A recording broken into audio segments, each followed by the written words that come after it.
Konnichiwa Dokusha no minasama, and welcome back to PJL Books. Today on the A to Z of Japan, we are at E, and today's E is English. Well, when I first started compiling a list of topics for the original blog, English was one of the very first ones I wrote down. And that's not just because of my circumstances. No doubt English is a big deal in Japan. No, English is a compulsory topic for students aged 11 and up in Japan at the time of recording, and it's one of the most studied subjects, just as much as Japanese itself. For elementary school students, it's now compulsory for 5th and 6th grade, and it will be compulsory for 3rd and 4th grade soon. Beyond school, English is also big business. There's a massive array of companies, big and small, and the government itself also weighs in. You know, there's JETs and ALTs. JET is a Japanese English teacher, and an ALT is assistant language teacher. They get sent out to schools and business classes. Personal tuition and group tuition is also available in a format known as eikaiwa. Elsewhere, there is simply no avoiding English. They adorn road signs, restaurant menus, music, movies, and much more besides. Although, of course, this is where you get the subgenre of Ingrish, where the language is oddly mangled to a bizarre and usually hilarious effect. Go and have a look at some t-shirts. On trains, if you look away from all of the banners urging onlookers to learn English, you'll spot many a student with their nose buried in a textbook, most likely learning some very advanced English, like, I don't know, the word osmosis or something. So with all of this, you'd think that English would be the comfortable second language of Japan, yeah? Similar to how Scandinavian folk can slip from their own native tongue to English with ease, and speak it just as well, if not better, than a born and bred English speaker. Well, no, not even close.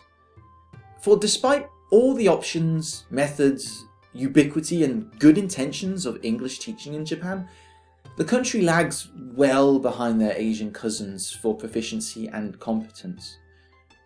Why? If I knew, it would make my job easier. But that hasn't stopped me and everyone else from trying to figure out where Japan is failing. And there are just as many theories and opinions as there are teachers themselves. And opinions being opinions, they may be just as wrong as they are valid, and perhaps a little bit controversial. But my opinion tends to fall into 3 categories. Let's take a look at them, shall we? Number 1, the teachers. Now I will say right off the bat that the native teachers who fly over to Japan to be a teacher of English in the form of a JET or an ALT, let's just group them together and call them NES, a native English speaker, they have very little to blame in this debacle. They're in the assistant role and they hold very little power in the classroom, usually reduced to typically a human tape recorder or a game machine. But when an NES is utilised correctly, they can be a wonderful tool, a fountain of information and ideas, and a tangible link to the outside world. But sadly, for the vast majority of those who come from English-speaking countries to Japan to speak English, Japan comes first, and teaching comes second to them. This is not to say that they aren't good at their job. Indeed, many grow to become excellent teachers in their own right. But their passion lies elsewhere, and that's usually within Japan itself. Some find real roots and reasons to stay, but others usually move on after 1 or 2 years, after the novelty wears off, and they make up a shockingly high amount of the NES population, yeah? The people who leave after the short term. From the school's point of view, the revolving door of NESs gives them a terrible impression of foreign workers in Japan as a whole, which makes the NES's experience even worse, creating this vicious cycle. Not that the Japanese teachers of English are angels themselves. Oh, no. While some of the JTEs hold a genuine passion for English, some of them have just mentally checked out. And they just go through the motions of the textbook using little or no English themselves, their backs turned to the students as they write endless reams of detailed grammar breakdown on the blackboard, while the students don't get a lick of practice or self-expression. The teacher's just counting down the days to retirement, really. Meanwhile, the wayward NES looks on at this, glassy-eyed, his or her mind far away, planning the next trip to Kyushu or something. Number 2, the material. Now, none of this would matter much if the material itself they had to work with was decent. Now, in my opinion, the textbooks and their structure, on the whole, aren't that bad. But on the whole, being not bad, it's just not good enough. Thanks to some flaws just too glaring to ignore. Some of the English used in the textbooks is just horrifically stilted. I mean, the sentence, "It is interesting for me to play the guitar," or "Let's enjoy Japanese comics together." Really? Really? And they're so overstuffed with just so much vocab and grammar that too many lessons are reduced to rote memorization instead of practice in a real context. Communication, yeah? What English is for. Moreover, the subject matter that often crops up is unsuitable at best, downright offensive at worst. I mean, it's unsuitable because while introducing social and environmental matters like minority rights and recycling is a noble idea, the subject matter is just so dense that it smothers the target grammar that is trying to be introduced here. And it's offensive when you have stories about zoos putting elephants to sleep. No, seriously. And leaves on a tree contemplating death. I'm not joking. And most notorious of all, a dark story about the bombing of Hiroshima. Should these things not be talked about? No, of course not. I'm not saying that.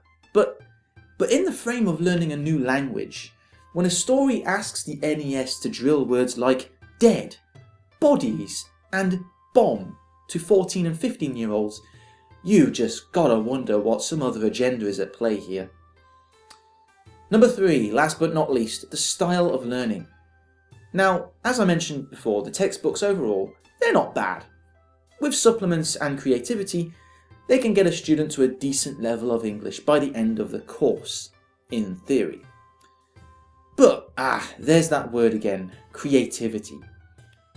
As you descend the years of English education, the life in the classroom is slowly sucked out of the students. I'm not kidding. You will have fresh-faced junior high school first graders who can answer basic questions to his or her liking, respond to your comments, and you can generally have a decent conversation with them. Give them 2 more years and you can ask him the exact same question, and at best you will get sullen nods and maybe even the word yes if you're lucky. What went wrong? Hormones? Nah.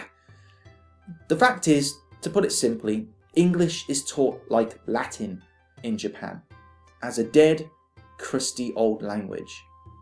Instead of learning a new expression and spending a lesson or 2 mastering it, showing how to manipulate it into the way each student wants to so they can express themselves for real, the student will instead look at the structure, learn 1 or 2 set varieties, 1 or 2 set answers, then write reams and reams of grammatical explanation in Japanese. Then they will learn the new words in a set order.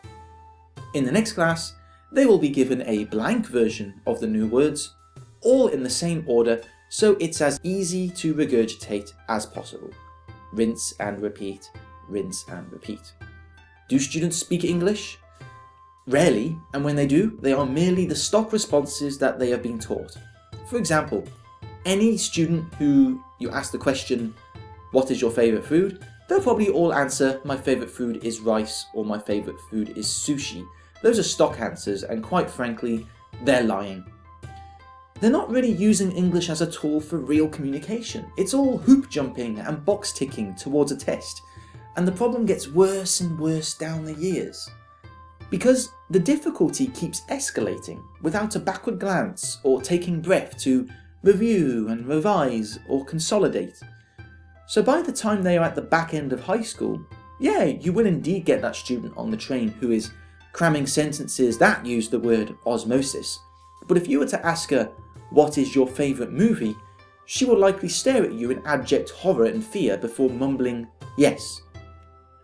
Of course, again, these are all my opinions and theories, and there are genuinely wonderful teachers out there who do wonderful things with their students, and there are students out there who respond brilliantly and have real competency and passion for English because of it.